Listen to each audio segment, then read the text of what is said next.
Napakahirap talagang pag-usapan ang mga huling yugto ng buhay ng ating mga mahal sa buhay, hindi po ba? Kadalasan ay iwasan natin to dahil sa takot, lungkot, o simple hindi natin alam kung paano sisimulan. Pero sa loob-loob natin, may bahagi sa atin na gustong maging handa. Gustong maibigay ang pinakamahusay na pag-aalaga hanggang sa dulo at gustong maunawaan ng mga nangyayari. Ang totoo po, marami sa atin ang nakakaramdam ng pangamba at pagkabigla kapag nakita na nating humihina ang ating mga matatanda. Lalo na kung hindi natin alam kung ano ang dapat asahan. May pakiramdam ng kawalan ng pag-asa o yung tipong hindi natin maintindihan kung bakit nagbabago ang kanilang gawi. Nakakalungkot isipin na minsan dahil sa kakulangan ng kaalaman, baka may mga bagay tayong hindi nagawa o hindi naunawaan sa mga huling sandali nila. Pero may isang grupo ng mga tao na araw-araw nakakasaksi at nakakaunawa sa prosesong ito, ang mga hospice nurse. Sila po ang mga bayani na nagbibigay ng kalinga at kapayapaan sa mga nasa dulo ng kanilang paglalakbay. Dahil sa kanilang karanasan, natutukoy nila ang ilang mga palatandaan na halos palaging nangyayari bago ang pagpanaw ng isang matanda. Hindi ito tungkol sa paggula ng kamatayan kundi sa pag-unawa sa natural na proseso ng katawan at isipan. Sa video na ito, tatalakayin natin ang 5 palatandaan na ito direkta mula sa mga hospice nurse mismo. Ang kaalaman na ito ay hindi para matakot kayo, kundi para maging mas handa kayo, mas maunawain, at para maibigay ninyo ang pinakamainam na suporta sa inyong mga mahal sa buhay.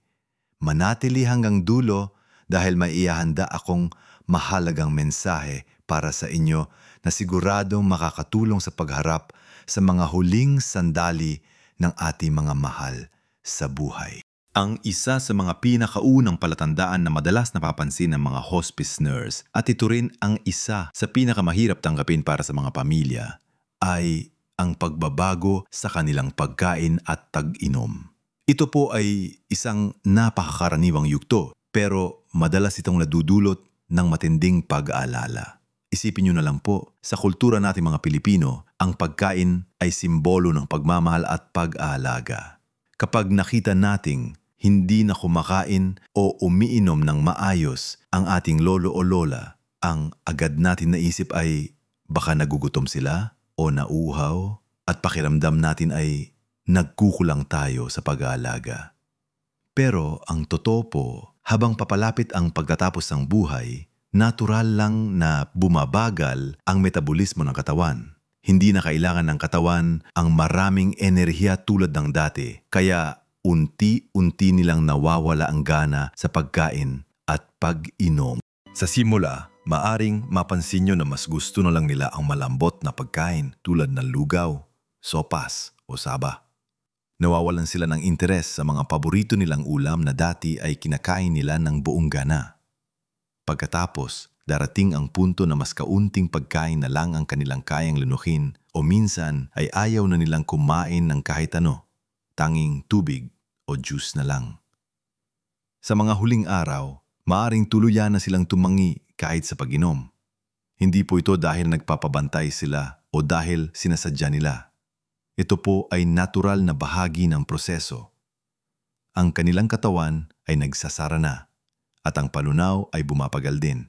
Kaya ang pagkain ay nagiging pasakit sa kanila imbes na ginhawa. Ang mahalaga po rito ay huwag silang piliting kumain. Alam ko masakit ito para sa atin, lalo na kung galing pa tayo sa tradisyon na kailangan laging busog ang matatanda. Pero kapag pinilit natin sila, mas lalo lang silang masasaktan o magre-rebelde. Ang pinakamainam na gawin ay mag-alok na maliliit na bahagi na pagkain o inumin na gusto nila. Kung mas gusto nilang ice chips kaysa tubig, ibigay po natin iyon. Kung gusto nila ng kaunting sabaw, ihanda po natin. Ang focus ay sa ginhawa at dignity. Pwedeng basahin ang kanilang labi gamit ang basang tila o cotton swab para hindi sila matuyo ang bibig. Tandaan po, ang pagtanggi nila sa pagkain ay hindi nangangahulugang nagugutom sila o nagpapabaya tayo. Ito po ay senyales na ang kanilang katawan ay naghahanda na para sa kanyang huling pahinga. Ang pag-unawa sa puntong ito ay malaking tulong para maibsan ang ating pag-aalala at mas maging mapayapa tayo sa kanilang proseso.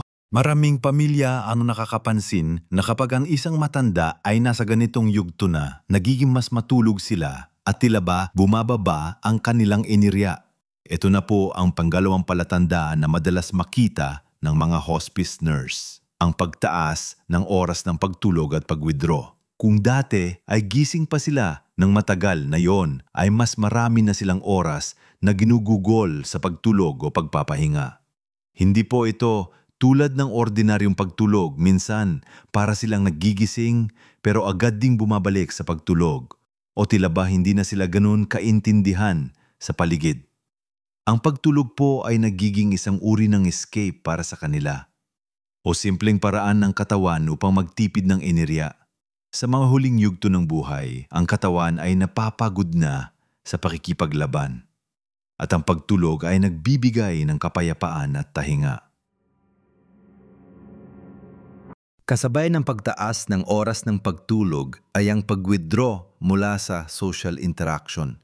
Ibig sabihin po, mas kaunti na silang nagsasalita, mas kaunti na ang kanilang reaksyon sa mga pinag-uusapan, at tila ba hindi na sila interesado sa mga bagay na dati nilang kinagigiliwan.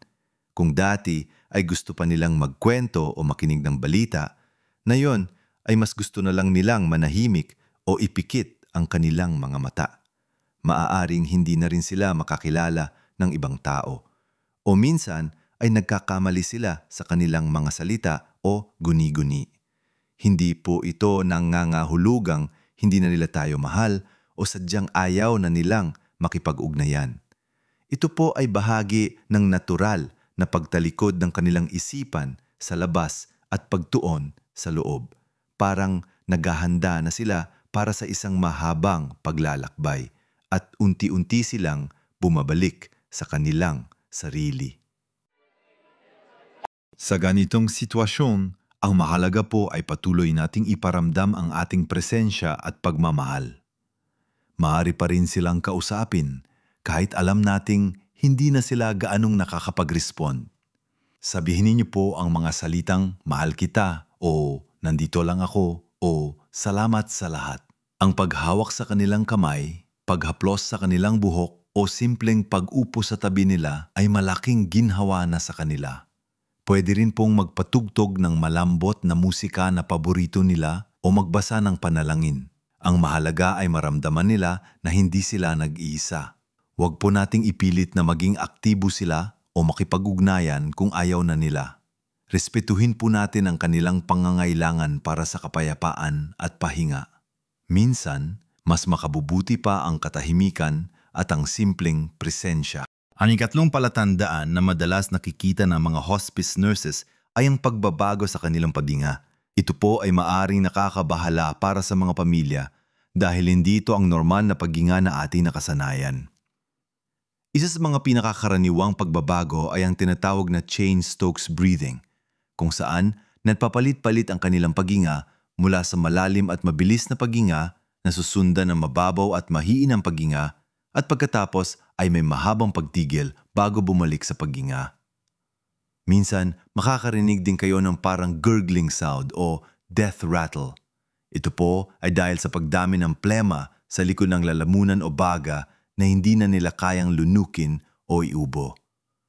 Mahalaga pong malaman na ang mga tunog na ito, bagamat alarming para sa atin, ay hindi nangangahulugang sila ay nasasakal o nahihirapan huminga.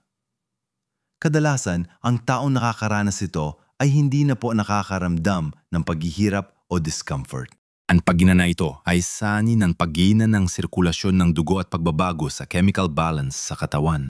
Kapag nakita niyo po ang ganitong klase ng paghinga, huwag po tayong masyadong mag-alala. Ang pinakamainam na gawin ay iposisyon sila ng komportable. Maaari ninyong itaas ang kanilang ulo ng bahagya o ilagay sila sa tagiliran para makatulong sa paglabas ng anumang fluids sa kanilang bibig. Minsan, Makakatulong din ang paglipat ng kanilang posisyon. Ang pangunahing layunin ay panatilihin silang komportable. Kung nag-aalala kayo na nahihirapan sila, maari kayong kumonsulta sa nurse na nag-aalaga sa kanila dahil minsan ay mayroong gamot na maaaring ibigay para sa ganitong uri ng paghinga, lalo na kung may tunay na discomfort. Pero sa karamihan ng pagkakataon, ang death rattle ay hindi masakit o distressing para sa taong nakakaranas nito, kundi mas para sa mga nakakarinig. Na palatandaan naman po ay ang pagbabago sa kanilang gawi o mood na maaring magpakita bilang pagiging restless o kabaligtaran naman ang pagkakaroon ng matinding kapayapaan. May mga matatanda na nagiging balisa o restless sa mga huling sandali. Maaari silang bumangon sa kama ng pulit-ulit, hilahin ang kumot o magpakita ng pagiging magagalitin kahit walang sapat na dahilan. Minsan, para silang naghahanap ng kung ano o tila ba may hindi sila maintindihan. Ito po ay maaaring sanhi ng iba't ibang bagay, kakulangan sa oxygen, pananakit na hindi nila maipahayag, epekto ng gamot, o minsan ay espiritual na pagkabalisa. Para sa mga pamilya, maaaring nakakalito ito dahil bigla silang nagiging iba. Sa ganitong sitwasyon, mahalaga na manatili tayong kalmado.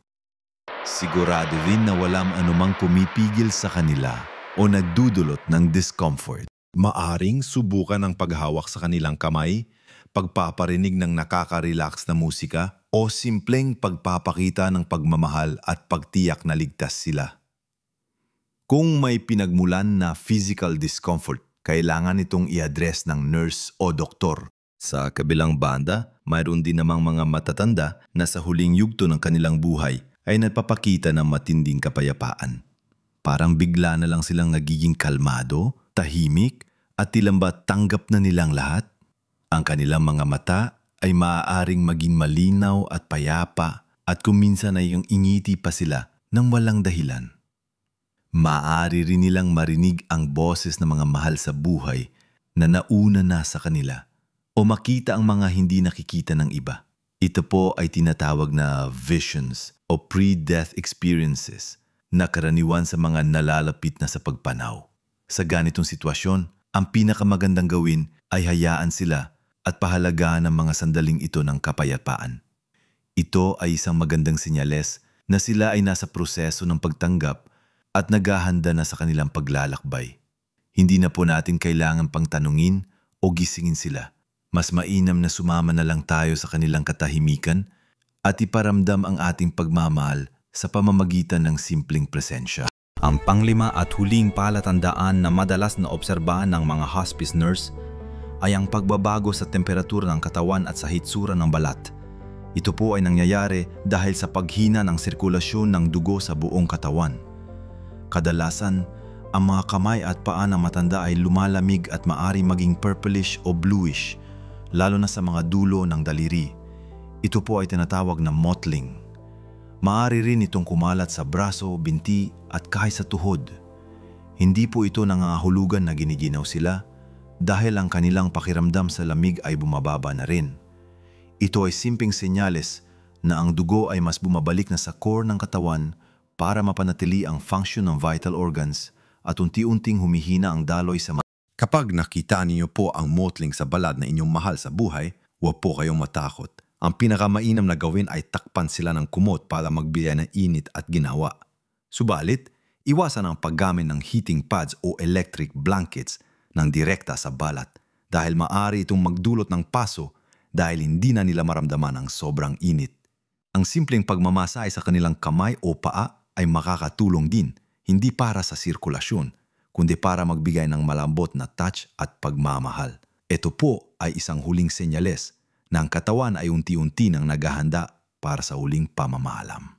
Sa muling pagbabalik tanaw sa 5 palatandaang ito, ang pagbabago sa pagkain at pag-inom, ang pagtaas ng oras ng pagtulog at pag-withdraw, ang pagbabago sa paghinga, ang pagiging restless o ang pagdating ng kapayapaan at ang paglamig ng balat at paglitaw ng mottling Ang mga ito ay hindi po para tayo ay matakot. Sa halip, ang mga ito ay gabay, mga senyales mula sa katawan na nagpapaalam, naghahanda para sa isang bagong paglalakbay. Ang pag-unawa sa mga ito ay nagbibigay sa atin ng kapangyarihan upang maging mas mapayapa sa proseso at mas lalong makapagbigay ng kalinga at pagmamahal sa ating mga mahal sa buhay sa mga huling sandali nila. Tandaan po natin, ang pinakamahalagang regalo na may bibigay natin sa kanila ay ang ating presensya, ang ating pagmamahal at ang ating pag-unawa. Sa kultura nating mga Pilipino, ang pagmamahala ng pamilya ang pinakapundasyon ng ating pagkatao. Sa mga huling yugto ng buhay, ito ang pinaka-importante. Ang bawat haplos, bawat bulong ng mahal kita, bawat panalangin sa kanilang tabi ay nagbibigay ng matinding ginhawa at dignidad. Walang masiigit pa sa pagkaalam na sila ay minamahal hanggang sa kanilang huling hininga. Maliit na pagbabago man sa ating pag-iisip at pag-uugali, malaki ang maggagawa nito sa kapayapaan ng ating mga mahal, sa buhay at sa ating sarili. Naway nakatulong ang video na ito sa inyong pag-uunawa at paghahanda. Kung mayroon po kayong mga karanasan o saloobin tungkol sa paksang ito, huwag po kayo magatubiling ibahagi ito sa comment section sa ibaba. Ang inyong mga kwento ay maaaring maging inspirasyon at gabay para sa iba. Kung nagustuhan niyo po ang video na ito at naramdaman ninyong nakatulong, pakilike po at mag-subscribe sa channel na ito para sa mas marami pang makabuluhang kaalaman at gabay para sa pagpapabuti ng ating buhay, lalo na sa ating golden years. Tandaan po, ang buhay ay isang paglalakbay at bawat yugto ay merong ganda at aral. Pahalagaan ang bawat sandali at laging alalahanin na ang pagmamahal ay walang hanggan. Mabuhay po tayo na may dignidad at pagmamahal sa bawat edad.